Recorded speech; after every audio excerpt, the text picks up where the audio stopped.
Kapan? Ya, kemarin. Iya, nggak mau ah.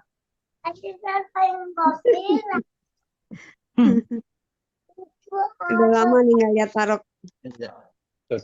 Itu diketahui Bu Nini.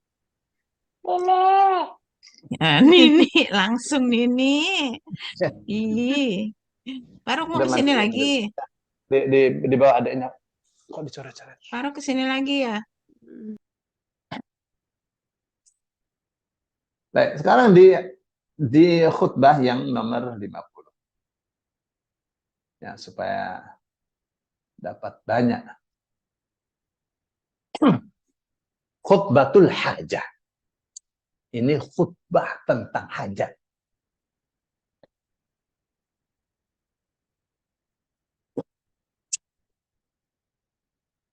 Siapa di antara manusia tidak punya hajat, tidak punya kebutuhan?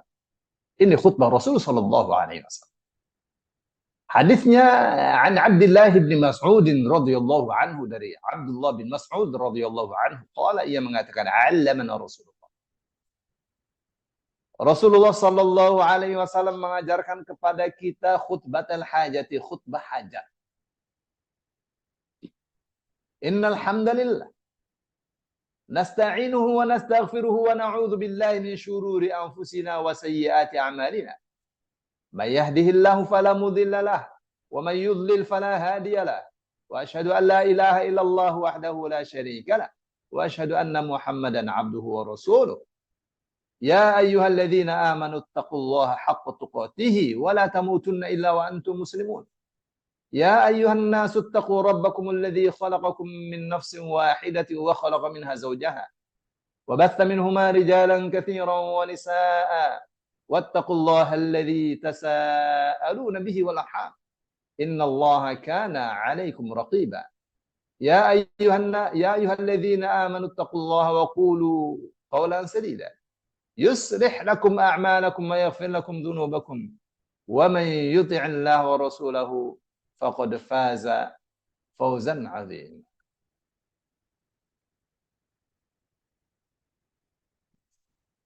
Baik.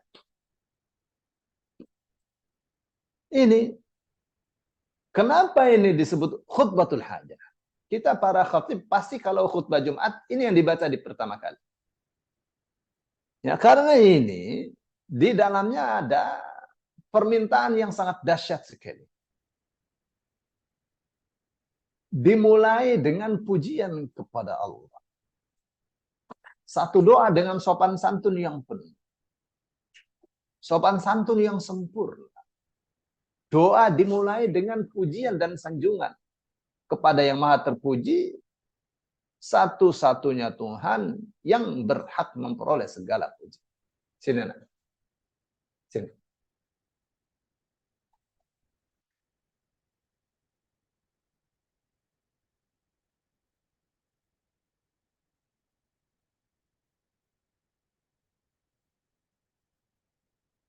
Apa katanya? Rasul Shallallahu Alaihi Wasallam mengajarkan kepada kita khutbah hajah, khutbah yang di dalamnya ada kebutuhan, khutbah yang di dalamnya mengajarkan kita bagaimana permohonan kebutuhan itu dipanjatkan kepada Allah Subhanahu Wa Taala.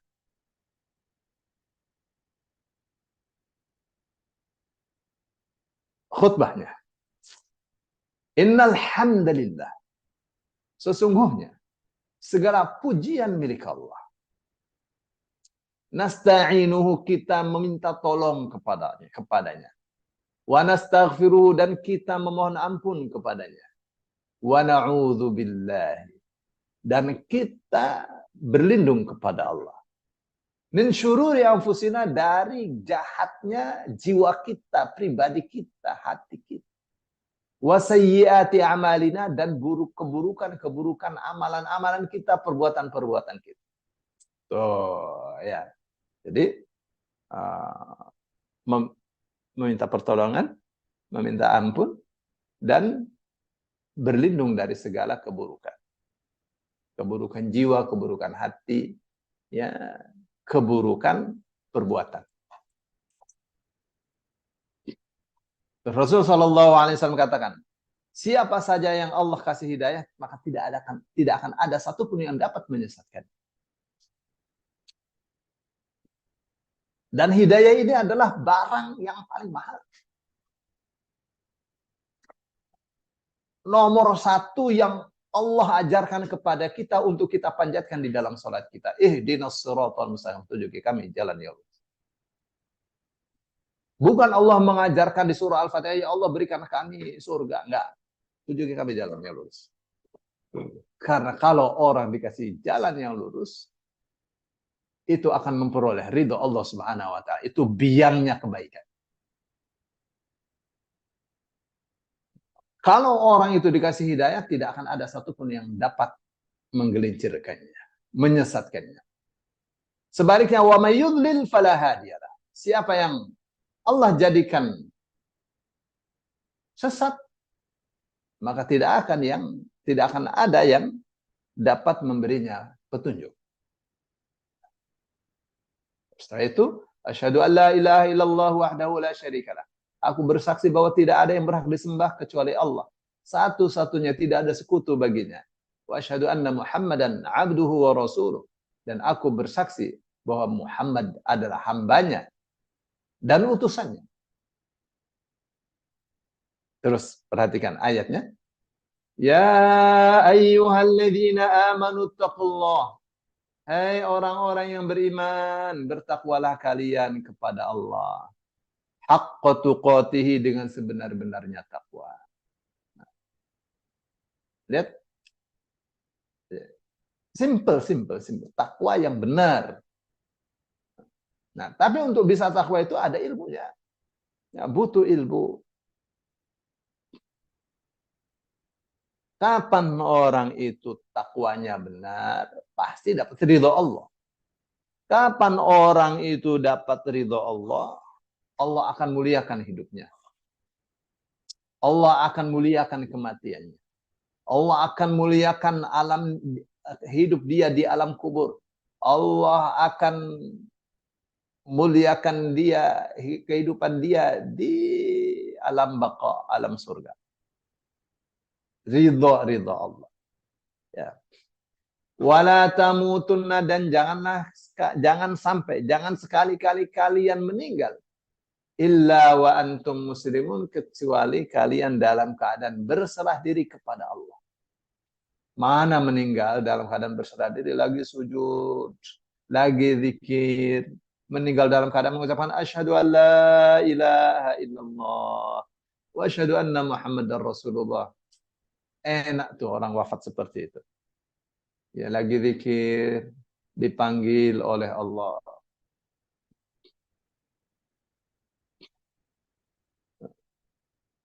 Ibnu Katsir mengatakan bahwa seseorang itu meninggal sesuai dengan kebiasaannya. Ustaz, kalau kebiasaannya tidur, bukan itu maksudnya. Ya, manusia pasti ada tidur, ada kerja. Ya. Mana yang menjadi ciri kebiasaannya? Misal nonton TV terus. Ya, lagi nonton TV meninggal, nggak enak. Ya, nggak enak. Tapi kalau meninggal, lagi baca Quran, meninggal, lagi ngaji, meninggal. Wah, itu yang sangat kita harapkan itu. Ya. Wafat dalam keadaan bibir basah dengan zikir kepada Allah Subhanahu wa taala. Jadi bangunlah kebiasaan-kebiasaan yang apabila kita dicabut dalam kebiasaan itu, kita dalam keadaan pasrah kepada Allah Subhanahu wa taala. Jangan sampai kita wafat sebelumnya kita minta kepada Allah, ya Allah sebentar aja kasih saya waktu untuk sedekah. Ya. Seperti itu ya. Seperti apa yang Allah katakan, wa anfiqu mimma razaqnakum min qabli an ya'ti ahadakumul maut fa yaqul rabbi laula akhartani ila ajalin qarib fa asaddaq wa akum minas salihin. Infaklah kalian, sedekahlah, zakatlah kalian, wakaflah kalian sebelum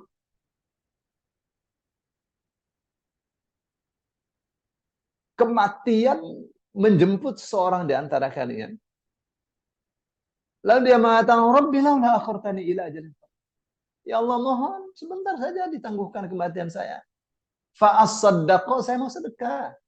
Wa akum minas shalihin, saya mau jadi orang Islam. Ini namanya tidak dalam keadaan bersalah diri.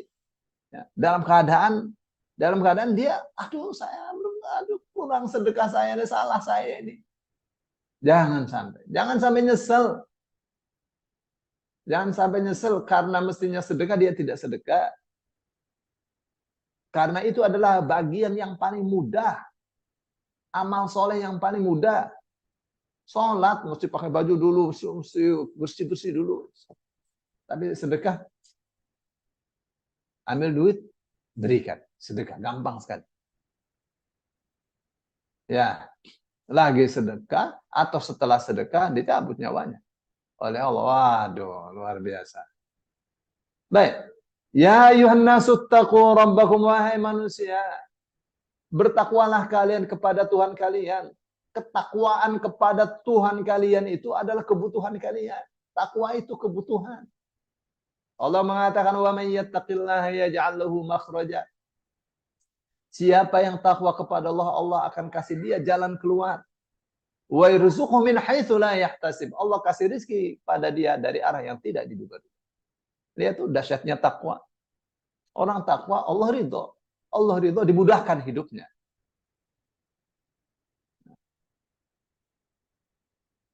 Ini sebenarnya kunci ya.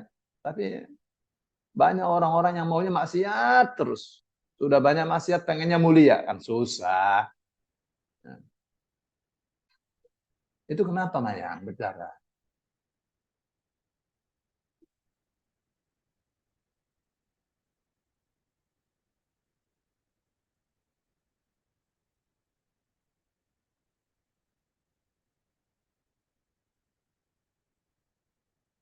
Udah jangan diignore kok.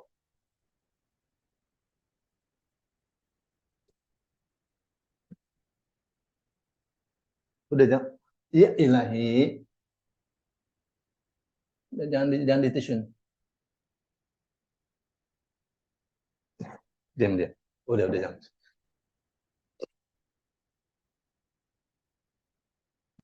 Jadi ada seorang kakak bicara sama adiknya, gimana nih bang? Ya ngojek susah, dapat 100 bisa untung. Ya. Apa kata kakaknya? Ya lo, namanya orang Betawi, lo mau rizki, tapi lo jauh dari Allah. Yang punya rizki memang siapa? Yang punya rizki Allah. Ya lo kejar Allah. Sholat entar. Sholat di entar-entar. Rizki pengennya cepat. Lihat, kakaknya baik. Nah, karena kakaknya rajin ngaji, dia tahu. Ya. Kan ada hadis mengatakan, la yazalu aqwamun yuakhiruna as-salata hatta yuakhirahumullah. Ya, kaum-kaum itu terus-terusan mengakhirkan sholat. Ya, sampai akhirnya Allah bikin mereka itu sebagai orang-orang yang buncit. Ya, buncit itu kalau dapat rezekinya terakhir. Masuk surga terakhir, itu buncit. Nah, jadi orang yang bagian paling buncit, paling akhir. Jadi itu ayat ini dimasukkan atau disebutnya sebagai khutbatul hajah oleh Abdullah bin Mas'ud karena itu yang paling dibutuhkan. Takwa itu kebutuhan kita. Ya ayuhan nas, wahai manusia, ittaqu rabbakumul ladzi khalaqakum min nafsin wahidah. Takwalah kalian kepada Rabb kalian yang telah menciptakan kalian dari satu jiwa. Wa khalaqa minha zawjaha, dan Allah menciptakan dari satu jiwa itu istrinya. Wa batha minhuma rijalan katsiran wa nisaa. Dan Allah sebarkan dari dua jiwa itu banyak laki-laki, banyak perempuan. Wattaqullaha alladzi tasaaluna bihi wal arham. Waspadalah kepada Allah, waspadalah kepada rahim. Takwalah kepada Allah, waspada kepada Allah, waspada kepada rahim. Maksudnya apa itu? Wattaqullaha alladzi tasaaluna bihi. Takwalah kepada Allah yang kalian saling meminta dengan nama Allah. Ya, mohon karena Allah hadir dalam acara saya, mohon karena Allah, demi Allah kamu mesti datang. Orang Arab selalu berkata gitu. Wallahi la ta'tini. Ya, demi Allah karena Allah datanglah kamu ke rumah saya mau jamu. Kapan saya bisa ngobrol-ngobrol bersama kamu tuh, makan-makan bareng dan seterusnya. Ya, tolong datang karena Allah. Wal arhama, asalnya wattaqul arham. Apa wattaqul arham itu? Artinya jagalah, waspadalah tentang urusan kerahiman. Ya, jangan menyakiti orang tua, jangan menyakiti saudara. Mesti waspada. Jangan putus persaudaraan. Ya. Kenapa urusan rahim ini? Urusan kasih sayang. Ya, urusannya menyambung dengan Allah. Allah katakan Anar Rahman. Aku adalah Rahman. Syaqqaqtur rahima an ismi. Aku mengambil kata rahim, aku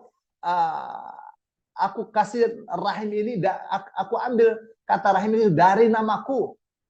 Rahman, Rahim. Rahim. Itu dari nama Allah itu. Ya, orang perempuan ada rahimnya enggak? Rahim itu dari Allah itu. Nama diambil dari nama Ar-Rahman. Maka Allah katakan, faman wasalahu wasaltuhu, siapa yang tersambung dengan rahimnya, dengan orang tua, dengan saudaranya, kuat hubungan kasih sayangnya, wasaltuhu, maka aku tersambung dengan dia. Sekuat apa hubungannya dengan saudara-saudaranya, Allah akan lebih kuat lagi hubungannya dengan orang itu. Jadi istilah kita sekarang adalah jaringan. Ya, kalau jaringannya kuat, kita nelfon enak. Ya, hubungan itu enak. Tapi kalau tidak ada jaringan, ya nggak bisa, nggak didengar. Itu yang Allah katakan, wa man qata'ahu. Ya, siapa yang memutus tali kerahiman, aku putus dari dia. Jadi kalau dia berdoa tidak didengar oleh Allah Subhanahu wa taala. Itu tuh maknanya wattaqullaha alladzi tasaaluna bihi wal arham. Jadi takwa kepada Allah, takwa kepada rahim. Artinya takwa kepada rahim itu dijaga tali persaudaraan yang benar. Innallaha kana 'alaikum raqiba. Sesungguhnya Allah itu pasti selalu mengawasi kalian. Hubungan kalian dengan Allah seperti apa? Dengan keluarga seperti apa? Kepada anak, kepada istri. Ya, tidak ada yang lepas dari pengawasan Allah Subhanahu wa taala. Jadi takwa itu kebutuhan. Maka disebut khutbatul hajat. Ya. Yang terakhir, tadi yang saya baca ayat 70 dan 71 itu di surah Al-Ahzab, ya. Ya ayyuhalladzina amanu taqullaha wa qulu qawlan sadida. Hai orang-orang yang beriman, takwa kepada Allah. Katakanlah kata-kata yang baik. Ini modal nih. Takwanya benar, kata-katanya benar. Yuslih lakum a'malakum. Allah pasti akan luruskan, akan perbaiki perbuatan-perbuatan kalian. Itu jatuh sendiri. Tadi jatuh sendiri. Wa yaghfir lakum dzunubakum, dan Allah ampuni dosa-dosa kalian. Ya. Jadi kalau kita takwa benar, lidah dijaga supaya tetap harum nih mulut nih. Karena ada Rasul sallallahu alaihi wasallam katakan, "Walladzi nafsi Muhammadun walladzi nafsi biyadihi la khalufu famis shaimi atyabu 'indallahi min rihil miski." Ya.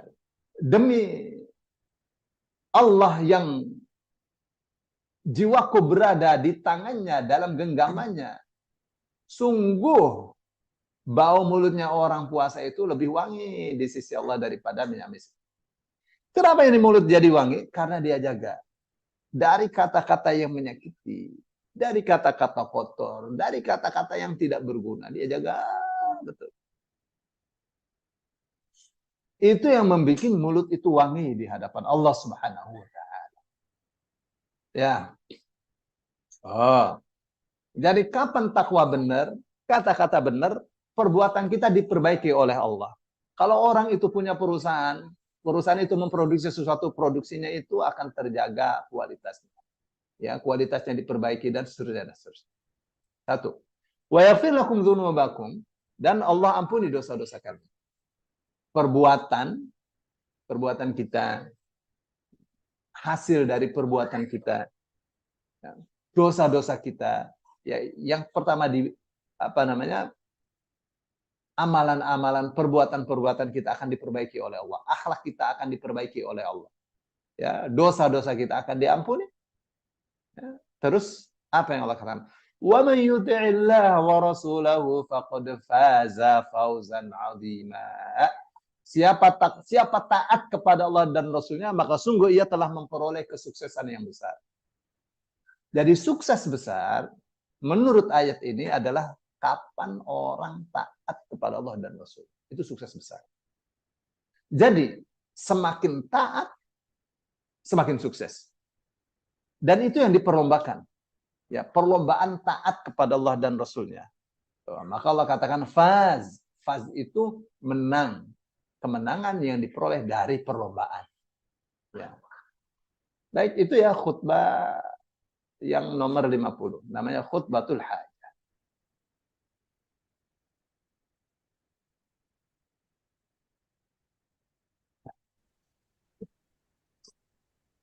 Saya juga mendengarkan ulang, Ustadz. Jadi kalau ada yang kelewat. Iya, Pak Ustadz. Ini menyimak bagaimana cara mempraktekkannya, Pak Ustadz. Pak Ustadz, kalau doa yang mendadak itu kan kadang-kadang kita nggak pakai Salawat. pembukaan ya. Pada pembukaan ya. Itu kapan yang jangan sampai lupa itu, jangan sampai meninggalkan tawasulnya itu bagaimana, Pak Ustadz? Yang doa yang mana? Ya misalnya mendadak kita berdoa, itu bisa, contohnya begini Pak Ustadz, kalau di menjelang menunggu iqomah di sholat subuh, qabla subuh antara itu pakai tawasul gitu Pak Ustadz. Nah, kalau kita sebelum doa baca Fatihah saja itu sudah tawasul. Ya, sebelum doa kita istighfar, baca sholawat, itu udah tawasul. Gampang sekali kan? Ya. Gampang sekali.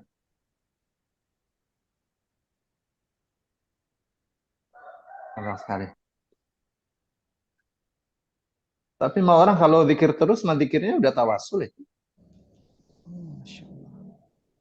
Zikirnya udah tawasul.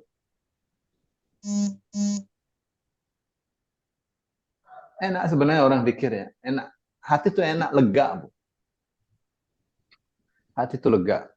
Saya kalau pagi berangkat ya, ini tahadusan bi ni'matillah. Yang menceritakan nikmat Allah. Itu kalau dari rumah pagi tuh sampai ke Lipia paling 20 sampai 25 menit. Lama-lamanya 30 menit kalau pagi-pagi. Itu lumayan itu, dapat 1 juz saya. Ya, murojaah itu. Pulangnya juga begitu. Nah, orang ngafal kan otaknya ikut jalan juga. Nah, kalau lagi apa namanya, otaknya nggak mau capek gitu kan, kalau sudah capek ya udah baca sholawat karena nggak pakai mikir itu. Iya, Sholawat, baca istighfar. Terkadang kalau teringat salah saya ini, perilaku saya kepada anak, kepada istri, kepada orang tua, pada saudara ini saya salah. Ya, saya bicara di mobil itu dengan suara yang menurut saya suaranya dikencangkan itu lebih berguna bagi saya. Ya Allah, ampuni dosa-dosa saya, keluarga saya, dan seterusnya di mobil. Nah, tawasulnya nggak banyak kan tadi zikir terus, itu tawasul. Ya, tadi baca Quran terus. Ya Bu. Ya, syukron Pak Ustadz.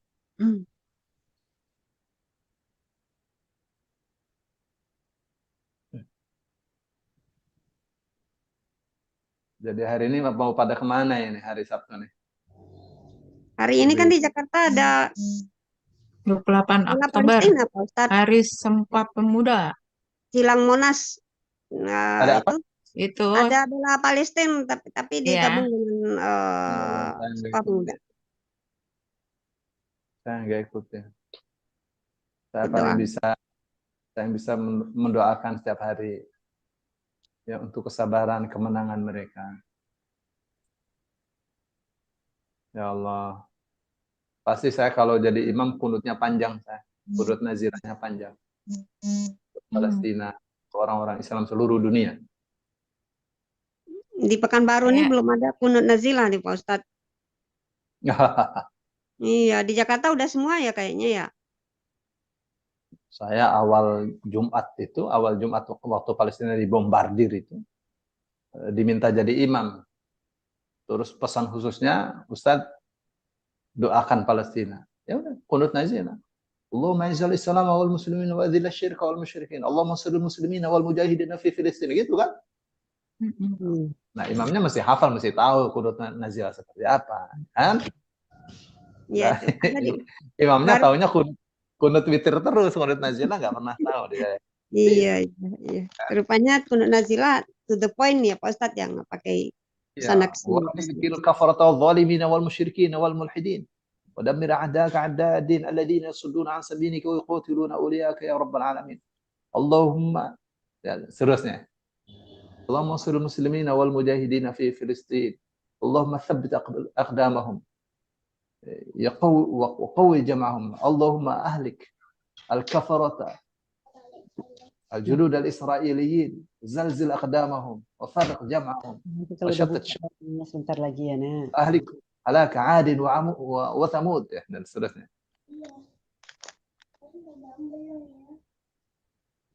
Ya belum, dia ngantuk kali. Ya, Baik, mungkin tidak ada lagi pertanyaan Bu Nini. Saya ada yang mau saya tanyakan Pak Ustadz Ya, terkait silakan. Palestina. Saya begini ya, itu kita kan menekan pressure terhadap orang-orang yang membantu Amerika Serikat. Kemudian saya jadi rancu begini ya, apa kita minta belas kasihan orang atau kita harus berjuang sendiri gitu? Maksudnya berjuang sendiri. Idealnya ini kita harus apa ya, turun semua nih orang muslimi, atau memang jalannya harus pressure kepada orang-orang yang sebetulnya seperti ya dalam tanda kutip ya memohon belas kasihan orang-orang lain untuk membela Palestina, bukannya kita muslim sendiri yang lebih utama untuk apa ya, menunjukkan di terdepan gitu. Kok pada kesini? Harus udah mandi belum?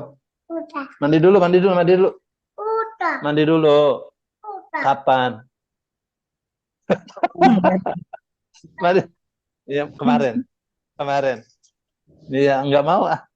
Adik saya pengen kopi lah.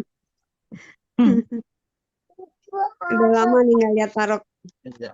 Tuh. Itu diktain Bu Nini. Nenek. Ya, Nini, langsung Nini. Ih, Faruk mau Udah kesini mandi. lagi. Di bawah adanya. Kok dicoret-coret? Faruk kesini lagi ya. Mandi dulu, bau. Ya kan sebenarnya begini ya. Urusan kemenangan antar bangsa itu adalah urusan al-wala wal bara. Apa tuh al-wala? Al-wala itu memberikan kesetiaan. Ya. Dalam makna yang seluas-luasnya. Apa al-bara? Al-bara itu berlepas diri. Ya. Tidak memberikan kesetiaan, tidak memberikan loyalitas. Jadi masalahnya al-wala wal bara. Seberapa wala kita seberapa wala kita kepada Palestina. Ya. Meskipun Rasul Shallallahu Alaihi Wasallam mengatakan la yadurhum man khadalahum. Ya, kata Rasul Shallallahu Alaihi Wasallam itu tidak membahayakan mereka. Siapa saja yang meninggalkan mereka. Orang-orang Palestina ini banyak ditinggalkan oleh orang-orang Islam sendiri, tidak dipedulikan. Ya, nggak bahaya. Mereka tidak, artinya tidak rugi kalau kita itu tidak loyal gitu. Kita biarin aja Palestina. Mereka tidak rugi, yang rugi itu kita. Ya. Maka minimal ada kesetiaan kita untuk Palestina. Bentuknya seperti apa? Ya, bentuk yang pertama yang paling dibutuhkan oleh mereka adalah doa. Qunut nazilah itu penting. Ya, bisa Allah porak-porandakan Israel itu dengan qunut nazilah, bisa. Seluruh dunia qunut nazilah semua dahsyat. Ya, terus yang kedua tentu adalah dana, ya, bantuan kemanusiaan, dana untuk persenjataan, untuk banyak hal, ya. Karena ini urusan jihad, Kita jihadnya dengan apa? Dengan harta bisa. Apakah harus banyak? Tidak. Seberapa kuat? 50.000, 100.000. Ya. Tidak akan rugi. Itu deh yang penting deh, Bu Lydia, al-wala'nya kepada Palestina. Jadi tentang belas kasihan orang lain apa segala, ya urusannya bukan itulah, urusan itu wala, ya, kesetiaan kita. Bahwa perlu adanya upaya pendekatan diplomatik segala, ya semua jalur ditempuh. Kita maunya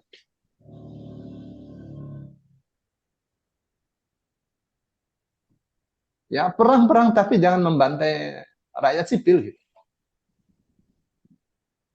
Jangan membantai rakyat sipil.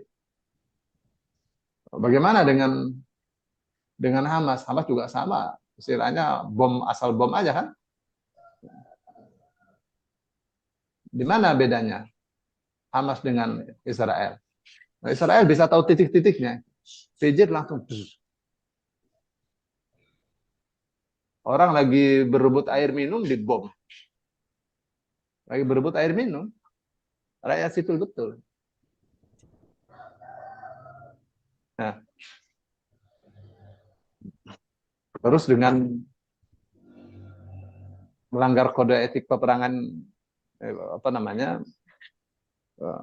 melanggar kode etik peperangan pakai apa itu? Pakai fosfor, ya. Itu nggak boleh. Baik, saya kira itu, Bu. Tapi ketika melanggar kode etik itu, Pak Ustadz, ada ruang bagi umat Islam untuk melakukan hal-hal yang di luar kode etik itu, karena lawan sangat gitu, tidak imbang misalnya gitu. Iya, ya. Sebenarnya kalau yang dilakukan oleh Gaza, oleh Palestina kepada Israel, apapun yang mereka lakukan itu boleh. Karena mereka dizalimi gitu. Karena mereka dicuri, negaranya dicuri, dibegal secara paksa. Ibu bisa bayangkan yang di Sheikh Al-Jarrah itu. Itu orang tempat tinggal di rumahnya disuruh keluar sama orang Yahudi. Rumah lagi ditempati, ya rumah dia diusir, orang yang punya rumah diusir.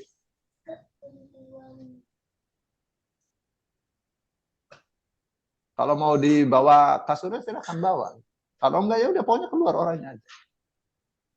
Jadi sudah keterlaluan sekali. Perampasan. Jadi nggak tahu, pikiran saya sih ya udah perang aja.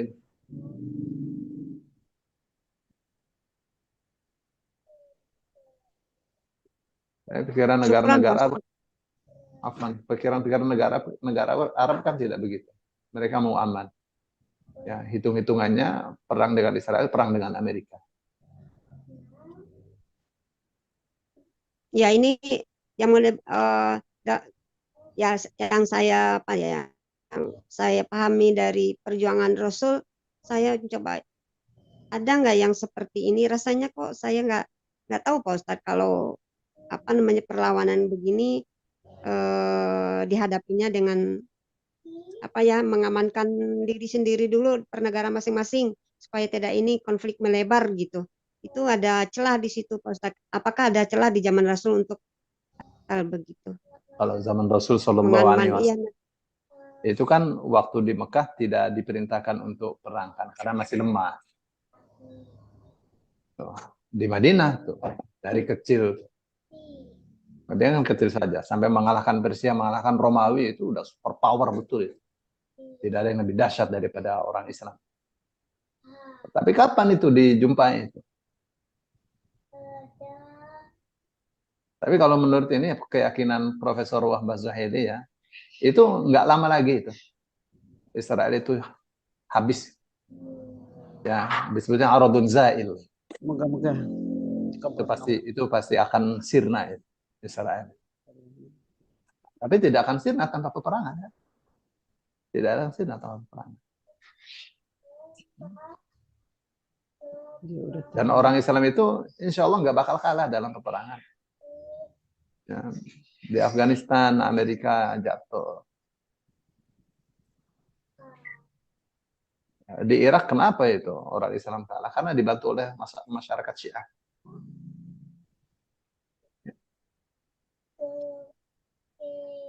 Ya urusan lu habis bersih.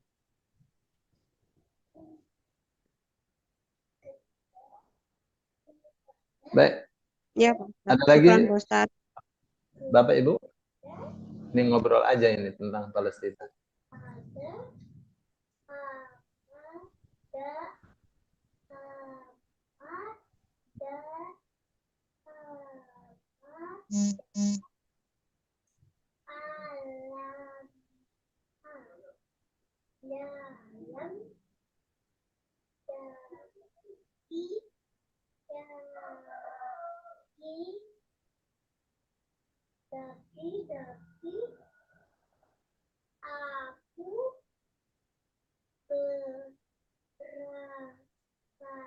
Cukup Bapak Ibu? Atau masih ada pertanyaan? Di YouTube juga nggak ada pertanyaan. Ada berapa sih? Tadi ada 8, sekarang 7.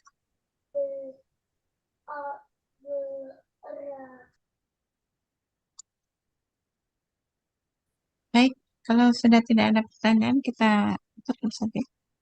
Saya terima kasih banyak Jazakallahu khairan katsiran, dan Bapak Ibu terima kasih sudah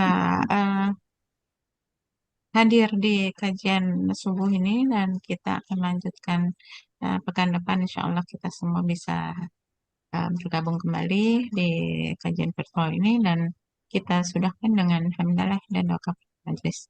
Alhamdulillah ya rabbil alamin. Subhanakallahumma wa bihamdika asyhadu an la ilaha illa anta Syukran, Pak Ustadz. astaghfiruka wa atubu ilaik. Ini. Afan. Alhamdulillah.